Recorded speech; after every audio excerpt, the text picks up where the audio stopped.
அனைத்து நல்லுள்ளங்களுக்கும் வணக்கம். நான் ஆர்கே பேசுகிறேன். வீக் மாசமோட நெக்ஸ்ட் சேனல் வழக்கமாக உலக செய்திகள் இன்றைய சிறப்பு செய்திகள் சாமியார். குறிப்பாக நேற்று நம்ம எது எக்ஸ்பெக்ட் பண்ணோம்ல, ஏன்னா செயின்ட் பீட்டர்பர்க்கில் பக்கத்தில் இருக்கக்கூடிய ஒரு போர்ட், மிகப்பெரிய ஒரு எண்ணெய் சுத்திகரிப்பு நிலையம் மீது உக்ரைன் தாக்கல் நடத்தும் போதே கண்டிப்பாக ரஷ்யா பெரிய தாக்கல் நடத்துவாங்க, அதுக்கான வாய்ப்புகள் இருக்குதுன்னு எதிர்பார்த்தோம். பட் நம்ம எதிர்பார்த்த 2-3 மணி நேரத்தில் நிகழ்ந்து விட்டது. மிகப்பெரிய ஒரு தாக்கம் நிகழ்த்தியிருக்காங்க. ரஸ்கா குஸ்கான் வந்து பயங்கரமாக கையோ முய்யோன்றார். இப்போ இந்த யுத்தத்தை உடனடியாக நிறுத்துங்கன்ற மாதிரிலாம் சொல்லியிருக்காங்க. பட் பதிலுக்கு இவங்களும் தாக்கம் நிகழ்த்திட்டு தான் இருக்காங்க. அதனால் சுற்றி இருக்கக்கூடிய அரசியல் நிகழ்வுகள் என்ன, எல்லா உலகத்தையும் நம்ம சுற்றி பார்த்தலாம். வாங்க நண்பர்களே, தொடர்ந்து நான் ரவிக்குமார் சோம சேனலில் ஒரு சில நிறைய விஷயங்கள், அதாவது அங்கே இஸ்ரேல், ஈரான், அமெரிக்கா தகவல்களை தவிர மீறி எதுவும் பேச முடியறது இல்லையா, அதனால் மிஸ் ஆன எல்லா தகவலையும் அதில் பேசலாம். அற்புதமான தகவல்களை அலசி விடலாம். கூட நம்ம சீஃப் எடிட்டர் வேறு இன்றைக்கி வந்திருக்கிறார், ஒரு எடிட்டிங் பிஸியில் இருக்கிறார். அதனால் நம்ம டைரெக்டாகவே வீடியோக்குள்ளே போகலாம். நம்ம வீடியோக்குள்ளே போகிறது முன்பு நீங்கள் நம்ம சேனலை சப்ஸ்கிரைப் பண்ணலாம். சப்ஸ்கிரைப் பண்ணிட்டு வாங்க, மறக்காம பெல் பட்டனை கிளிக் பண்ணி ஆல் ஆப்ஷன்ஸ் கொடுங்க. வீடியோக்குள்ளே போகலாம்.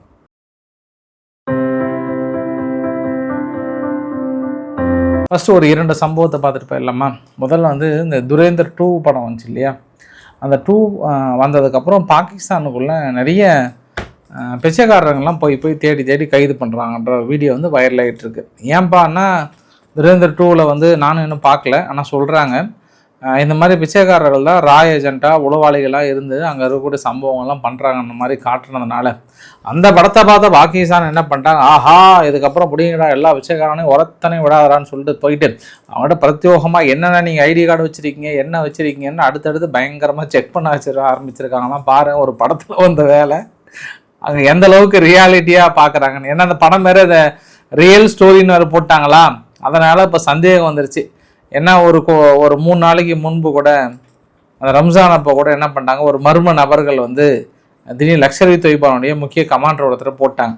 எந்த மாதிரி விச்சகாரம் இருக்கிற இடத்துல தான் வந்து போட்டிருப்பாங்களா அப்படின்ற மாதிரி வந்து இன்னொரு ஆங்கிள் திங்க் பண்ணிட்டு இருக்காங்க. நம்ம பொறுத்து வந்து பார்க்கலாம். நம்ம அதே போல் கிம்ஜாங் அண்ணவர்கள் என்ன சொல்லிட்டாங்கன்னா, அணு ஆயுத திட்டத்தை வந்து வலுப்படுத்த சொல்கிறார் வட கொரிய அதிபர். வந்து காரணம் என்னென்னா, இறையாண்மை கொண்ட நாடுகளின் கண்ணியமும் உரிமைகளும் ஒருதலைபட்சமாக நிர்பந்தத்தாலும் கொடுங்கோன்மையாலும் உதவியற்ற முறையில் மிதிக்கப்படுகின்றன. வடகொரியாவின் இறையாண்மை மீதும் எந்த ஒரு முயற்சியும் தயக்கமின்றி இரக்கமின்றி எதிர்கொள்ளப்படும். எலே தென்கொரியா, ஏதாவது செய்தீர்கள் என்றால் முடித்து விடும் என்ற மாதிரிலாம் பயங்கரமாக ஒரு மிரட்டலை விட்டு வச்சிருக்கிறார். இந்த சமயத்தில் தலைவாக கொஞ்சம் அமைதியார், பொறுமையார். ஏற்கனவே இங்கே இருக்கக்கூடிய பதற்றமே ஒன்றும் ஓஞ்சி மாதிரி தெரியல. இப்போ கூட இன்னொரு நியூஸ் கேள்விப்பட்டேன். ஜேடி வேன்ஸ் அவர்கள் பாகிஸ்தான் கிளம்பி வரான். பாகிஸ்தானுக்கு இங்கே வந்து ஷபாக் ஷெரீப் அவர்களும் ஈரான்லேருந்து ஒரு முக்கிய நபர் வந்து பேச்சுவார்த்தை நடத்த போகிறதா சொல்கிறாங்க. இது எந்த அளவுக்குன்னு தெரியல. அப்படி நடந்தது அப்படின்னா நிச்சயமாக அமெரிக்கா கிட்டத்தட்ட இறங்கி வராங்க அப்படின்னு தான் அர்த்தம்.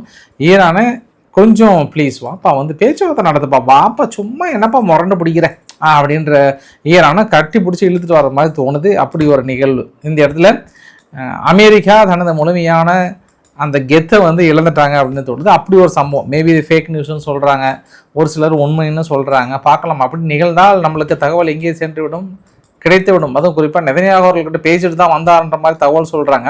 நாளை காலை விடை கிடைத்து விடும். ஆனால் இன்னொரு விஷயத்தையும் சொல்லிடுறேன், தாக்குதல் கொஞ்சம் கூட குறையல. இஸ்ரேல் வந்து கடைசி நேரத்தில் அதிகமான தாக்கல் நிகழ்த்துறாங்கன்றது கூடுதல் தகவலாக சொல்கிறேன். நாளை காலைல பதிவில் சொல்கிறாங்க. சரி, நம்ம பேச வந்த விஷயம் என்ன, நீங்கள் மறுபடியும் நம்ம அதே பேசினா எப்படி? இன்றைக்கி இந்த வரைபடத்தை பார்க்குறீங்கல்ல, ஒட்டுமொத்தமாக 392 ட்ரோனு, 34 ஏவுகணைகள், ஃபஸ்ட்டு பேட்ச் மட்டும். அதில் 4 பேர் உயிரிழந்துட்டாங்க அப்படின்ற மாதிரி வந்து சொன்னாங்க. பெரும்பாலான பகுதிகளை குறி வச்சாங்க. அப்புறம் செகண்ட் பேட்ச் என்ன பண்ணாங்க, மறுபடியும் இதே மாதிரி ஒரு அட்டாக்கு. அப்படியே மறுபடியும் தேர்ட் பேட்ச் என்ன பண்ணாங்க, இண்டிவிஜுவலாக ட்ரோன் வந்து தனிப்பட்ட நகரங்கள்லாம், லீவ் போன்ற நகரங்களுக்கெல்லாம் அடிக்க ஆரம்பிச்சிட்டாங்க. ஏன்னா இந்த டெக்னிக்கெல்லாம் இவங்க தான் நேற்று வந்து பயங்கரமாக கொக்கரிச்சிட்டு இருந்தாங்க. உக்ரைன் தரப்புலாம் கொக்கரிச்சிட்டு இருந்தாங்க. ஏன்னா செயின்ட் பீட்டர்பர்க்கில் மிகப்பெரிய ஒரு ஏற்றுமதி எண்ணெய் கிணறு அடிச்சிட்டோம், 300-400 கிலோமீட்டர் தள்ளி அடிச்சிட்டோம், இனிமேட்டு அவங்களால ஏற்றுமதியே பண்ண முடியாதுன்ற மாதிரிலாம் சொன்னாங்க. ஏன்னா இது பெரிய இழப்பு ரஷ்யா. ஓகேன்னா இந்த மாதிரி சூழ்நிலையில் கரெக்டாக எண்ணெய் கிணறு அடிச்சிருக்காங்க, தொடர்ந்து எல்லை பகுதியில் வேறு இழக்கிறாங்க.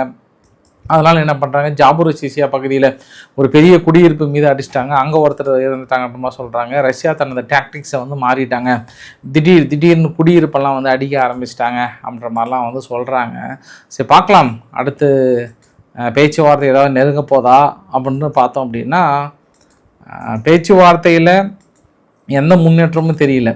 இந்த ஈரான் யுத்தம் இருக்கும்போதே ரஷ்யா சந்தர்ப்பத்தை பயன்படுத்தி அதிகமான தாக்கலை நிகழ்த்துகிறது அப்படின்ற மாதிரிலாம் வந்து சொல்லியிருக்காங்க. நம்ம பொறுத்திருந்து பார்க்கலாம். ஆனால் இன்றைக்கி வந்து ஐரோப்பா தரப்பில் ஒரு வார்த்தை சொன்னாங்க. குறிப்பாக உரசல்லா மாண்ட்ரலியா நம்ம தீப்பொறி திரும்பத்தோட தங்கச்சி என்ன சொன்னாங்கன்னா, தொடர்ந்து ஈரான் வந்து டைரெக்டாகவே மிரட்ட ஆரம்பிச்சிட்டாங்க. கன்னி வெடிகளை புதைக்கிறாங்க, ட்ரோன் மூலிமா தாக்கல் நடத்துகிறாங்க, ஸ்டேட் ஆஃப் ஹார்மஸ் வந்து இல்லீகலாக தனது கட்டுப்பாட்டுக்குள்ளே வைத்திருக்காங்க, அதை உடனடியாக நிறுத்தணும், நாங்கள் பேச்சுவார்த்தை நடத்துறதுக்கும் தயாராக இருக்கும், எல்லா வகையிலும் தயாராக இருக்கிறோம், அதையும் மீறி அது உட்படலை அப்படின்னா இப்போ வர ஏப்ரல் 15ஆம் தேதிக்குள்ளார ரஷ்யா மீது போடப்பட்ட பொருளாதார தடையை நீக்க போகிறாங்க அப்படின்ற மாதிரி வந்து கேள்விப்பட்டேன். அப்படி நீக்கிட்டாங்கன்னா அது வேறு வழியே இல்லை, ஜெலன்ஸ்கி அவ்வளோதான். இப்படி இவங்க ரட்சகராக மாறுவார்னு தெரியல. இத்தனை நாள் ஒரு கற்பனை கதைகளை அள்ளி விட்டுட்டு இருந்தாங்க. அந்த கற்பனை கதைகள் குடியவர்கள் ஐரோப்பா பிடிச்சிருவாங்க, அதை பிடிச்சிருவாங்கன்ற கற்பனை கதைக்கு முற்றுப்புள்ளி வைத்த மாதிரி இருக்குமான்றத இன்னொரு ஆங்கிளில் பார்க்கலாம். அதே மாதிரி பிரிட்டன் என்ன பண்ணிட்டாங்கன்னா எனர்ஜி ஸ்டாக் நிறைய குறைய இதுக்கப்புறம் புதிய வீடெலாம் கட்டினாங்கன்னா கண்டிப்பாக சோலார் பேனலும் ஹீட் பம்பும் கண்டிப்பாக இருக்கணுன்ற மாதிரி வந்து சொல்கிறாங்களாம். அங்கே ஆஸ்திரேலியாவும் என்ன பண்ணுறாங்கன்னா, இங்கே நீங்கள் ரஷ்யா கட்டுறது நம்ம நேரடியாக வாங்கினீங்கன்னா ஜஸ்ட் ஒரு 2000 கிலோமீட்டர் ஸ்ட்ரெயிட்டாக நீங்கள் வாங்கிக்கலாம். ஆனால் நீங்கள் எங்கிருந்தோ வரதுக்கு நீங்கள் தான் பொருளாதார தடை போட்டீங்க, அதனால் ஆஸ்திரேலியா அந்த தடைகளை நீக்குங்க, உடனடியாக நீங்கள் ரஷ்யா கிட்டேருந்து வாங்குங்கன்னு சொல்லியிருக்காங்க. அதே போல் பிலிப்பைன்ஸ் இருக்காங்கல்ல, பிலிப்பைன்ஸும் அதே ஒரு சூழ்நிலை தான் பெரிய அளவுக்கு. பிலிப்பைன்ஸ் மட்டும் இல்லை, அங்கே இருக்கக்கூடிய மலேசியாவிலேருந்து எல்லா சூழ்நிலையும் அதே தான், பெரிய அளவுக்கான ஒரு சூழ்நிலை, அவசர நிலை பிரகடனப்படுத்தின மாதிரி தான். இன்னொரு கொஞ்ச நாள் போச்சு அப்படின்னா கம்ப்ளீட்டாக எல்லாருமே விறகடுப்பு மாற்ற வேண்டிய ஒரு சூழ்நிலை தான். ஏன்னா ஒரு கப்பல் வருதுங்க, பெருசாக ஃபோக்கஸ் பண்ணுறாங்க, இப்போ இத்தனை டன் வருது அத்தனை டன் வருது, ஒரு கப்பல் வந்து சேர்ந்துருச்சுன்ற மாதிரிலாம் சொன்னாங்களா. ஒரு கப்பல் வந்து சேர்ந்தால் ஒட்டுமொத்த இந்தியரோட தேவை 1.5 நாளைக்கு தான். அப்படின்னா நம்மளுக்கு எந்த அளவுக்கு ஃப்ரீக்வெண்ட்டாக வந்துகிட்டே இருக்கணும்னு பாருங்கள். இந்த கப்பல் போக்குவரத்து மட்டும் நம்ம அடித்து பிடிச்சி 1-2 வாங்கிட்டு வரதே நம்ம நிலமை கஷ்டமாக இருக்குது. அதனால தான் நிலமை வந்து ரொம்ப கட்டுக்குள்ளே ரொம்ப ஒரு மாதிரி போகுது. மற்ற நாடுகள்லாம் ஓரளவுக்கு தாங்கும், பட் இந்தியாலாம் திடீர்னு எந்த மாதிரி சூழ்நிலை வந்தால், திடீர்னு பெட்ரோல் பங்க் எல்லாம் க்ளோஸ் ஆகிற கண்டிஷன் வந்தால் என்ன மாதிரி ஆகும்னு தெரில, பொறுத்திருந்து பார்க்கலாம். நம்ம ஜெலன்ஸ்கி அதனால தான் ஓடி வந்து ஐரோப்பா அப்படி ஒரு தப்பு பண்ணிடாதீங்க, நீங்கள் வந்து தடைகள் அதெல்லாம் நீக்கிறாதீங்க. இப்போ கூட உளவு தகவல் என்ன தெரியுமா சொல்லுது, பெலாரஸில் ஒரு பெரிய ஒரு ரகசிய திட்டம் தீட்டி இருக்காங்களாம். திடீர்னு ட்ரோன் தாக்கம் நடத்துறதுக்கான பலே திட்டங்களை தீட்டி இருக்காங்களாம்.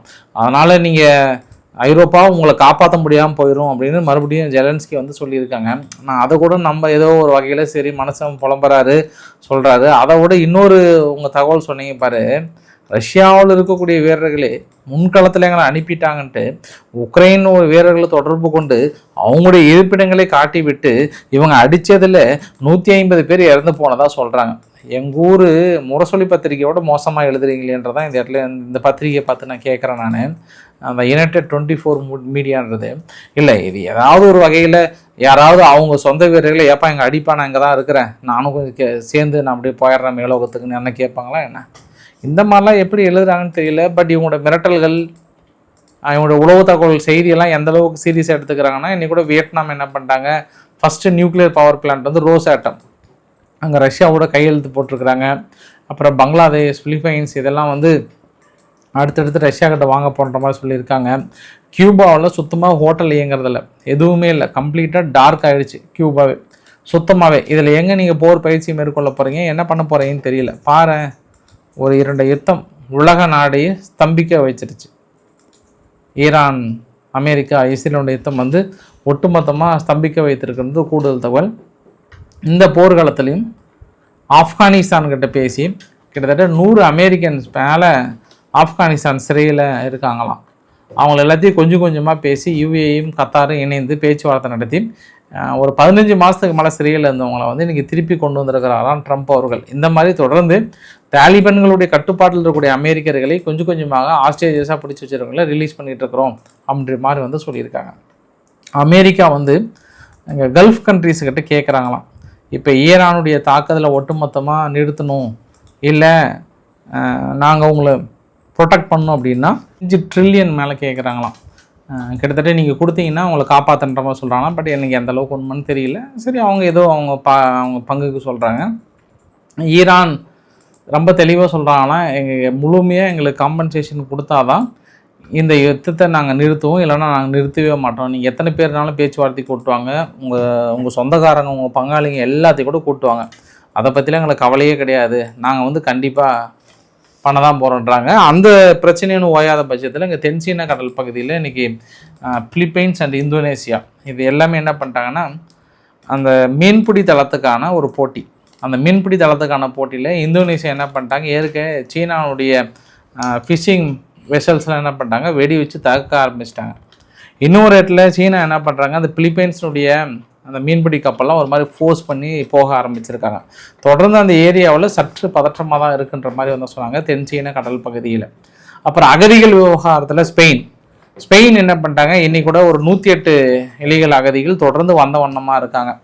இந்த அகதிகளை கட்டுப்படுத்த முடியாமல் ஸ்பெயின் தடுமாற்றிருக்காங்க. அது போதாத குறைக்கு இப்போ யுத்த காலம் என்பது இன்னும் எல்லா நாடையும் பெரிய அளவுக்கு பாதிக்கப்பட்டிருக்கு. நினச்சி பாருங்கள், ஓரளவுக்கு பொருளாதாரத்தில் இருக்கக்கூடிய நாடுகளே பெரிய அளவுக்கு இருக்குது, இன்னும் மற்ற நாடுகள் ஆப்பிரிக்க நாடுலாம் எந்த அளவுக்கு இருக்குது. அதனால் அகதிகள் இன்னும் வருங்காலங்கள் அதிகமாக இருக்கும்னு நினைக்கிறாங்க. பட் இந்த சமயத்தில் ஸ்வீடன் என்ன சொல்லியிருக்காங்கன்னா, யாராக இருந்தாலும் எங்கள் நாட்டுக்குள்ளே ஹானஸ்ட்டாக இல்லை அப்படின்னா அவங்க கண்டிப்பாக நாடு கடத்தப்படுவாங்க அப்படின்ற மாதிரி சொன்னாங்க. இன்றைக்கி கூட அமெரிக்கா கிட்ட 5 விமானங்களுக்கு மேலே இல்லீகலாக உள்ளே வந்தவங்களுக்கு ஆஃபர் கொடுத்து கிட்டத்தட்ட அரேஞ்ச் பண்ணி அனுப்பி விட்டுருந்தாங்கன்ற மாதிரி கேள்விப்பட்டேன்.